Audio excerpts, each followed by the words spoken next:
¿Alguna vez se han puesto a pensar cómo se le enseña a un niño a analizar literatura de verdad? O sea, no solo a leer. Bueno, hoy nos vamos a meter de lleno en una unidad de quinto grado que está diseñada para justo eso. Y lo hace usando el increíble mundo de El león, la bruja y el ropero para llevar a los estudiantes mucho más allá de la historia y directo al análisis profundo. Ok, para entender bien cómo está armada esta unidad, vamos a hacer el mismo recorrido que haría un estudiante. Primero, el propósito, o sea, el por qué. Después, nos metemos con los conceptos y el vocabulario clave, que sería el que se aprende. Luego, cómo se pone todo eso en práctica con la escritura. Y al final, claro, cómo se mide que todo ese conocimiento de verdad se haya quedado. A ver, empecemos por el principio, el propósito. Porque, vamos, toda buena unidad de enseñanza necesita una base bien sólida, ¿no? Aquí vamos a ver cuáles son esos objetivos clave que hacen que leer una historia se transforme en una verdadera experiencia de aprendizaje, de análisis crítico. Y como se puede ver, los objetivos van mucho, pero mucho más allá de simplemente recordar la historia. La idea es enseñarles a inferir temas, a analizar esas relaciones y conflictos entre los personajes que a veces son súper complejos. Y sobre todo, a pensar como un escritor. Miren, la meta no es solo que se pregunten ¿qué pasó?, sino que den el siguiente paso y se pregunten ¿por qué el autor quiso que pasara así? Ahí está la clave de todo. Bien, ya tenemos los objetivos claros. Ahora, ¿qué herramientas se necesitan para lograrlos? Bueno, esta parte se mete de lleno en el corazón del asunto, los conceptos literarios. Estas son las herramientas que los chicos van a usar para, digamos, descifrar todas esas capas ocultas que tiene la historia. Es justo aquí donde leer deja de ser solo leer y se convierte en una especie de investigación. Y ojo que la unidad no se anda con rodeos, ¿eh? Se lanza de cabeza uno de los recursos literarios más potentes de toda la novela.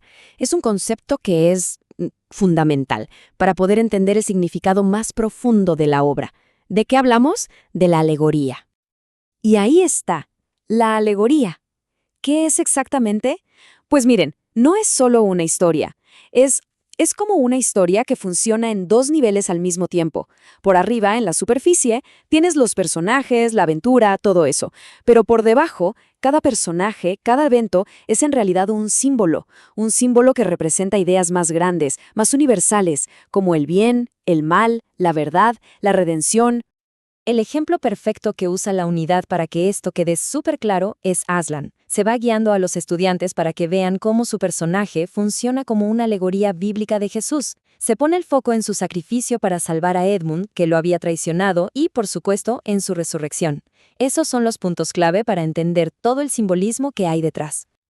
Pero bueno, no todo es la gran idea de la alegoría. La unidad también se enfoca en herramientas más, digamos, del día a día del escritor, el símil y la metáfora. Y es importante entender que no son simples adornos en el texto, para nada. Son la forma en que el autor nos pinta imágenes súper vívidas en la cabeza. La idea es que los chicos aprendan no solo a encontrarlas, sino a entender qué efecto buscan provocar. Claro, para poder hablar de todo esto, para poder analizar literatura, se necesita tener las palabras correctas. Y de eso se trata esta parte. De construir ese vocabulario específico, el lenguaje que les va a permitir a los estudiantes nombrar los conceptos que están viendo y así poder discutir el trabajo del autor con mucha más precisión. Y fíjense qué buena estrategia se usa aquí. La unidad hace una distinción muy clara entre dos tipos de palabras.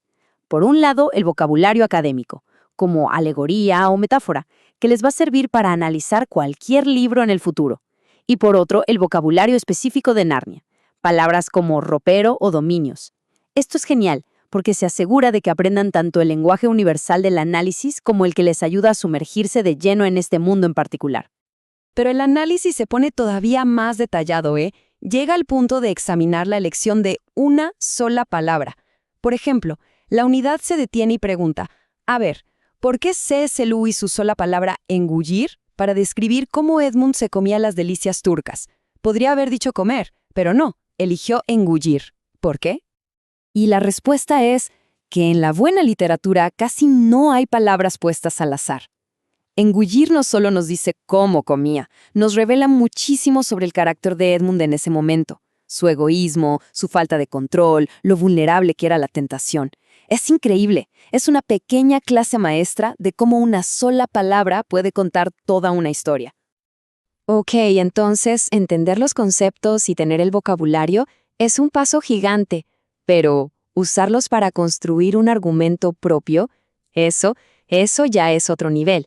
Es el siguiente gran paso. Así que ahora vamos a ver cómo la unidad lleva de la mano a los estudiantes para que apliquen todo lo aprendido y empiecen a desarrollar sus propias habilidades de escritura analítica. Y algo muy importante, la unidad no les avienta al agua y espera que naden solos. No, les da lo que se conoce como andamiaje, o sea, una estructura de apoyo. Por ejemplo, les dan herramientas como organizadores gráficos para ayudarles a ordenar sus ideas y también iniciadores de oraciones, que son como un pequeño empujón para que arranquen a escribir sus argumentos que, por cierto, siempre tienen que estar apoyados con pruebas de libro. Y todo este trabajo, cada actividad, cada discusión, todo va construyendo hacia un proyecto final. Y no es un simple examen, es un proceso completo, que incluye planificar, escribir un borrador, revisar, editar y al final presentar su trabajo. Es en este proyecto donde realmente demuestran que pueden juntar todas las piezas y ofrecer un análisis completo y coherente de la novela. Y para cerrar el círculo claro, tenemos que hablar de la evaluación.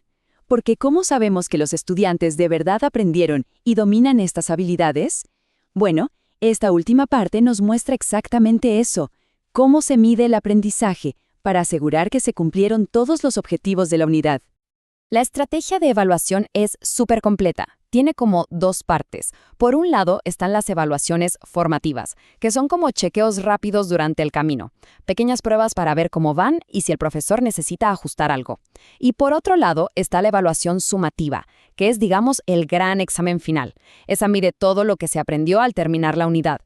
Y aquí hay algo súper importante de la evaluación final. No se trata solo de ver si entendieron la historia de Narnia. Para nada. Como pueden ver, también mide otras habilidades que son fundamentales, como la fluidez al leer, la gramática, la lectura de palabras. ¿Qué se logra con esto? Que los chicos no solo se lleven un análisis profundo del libro, sino una base de lenguaje mucho más fuerte para todo lo que venga en su futuro escolar.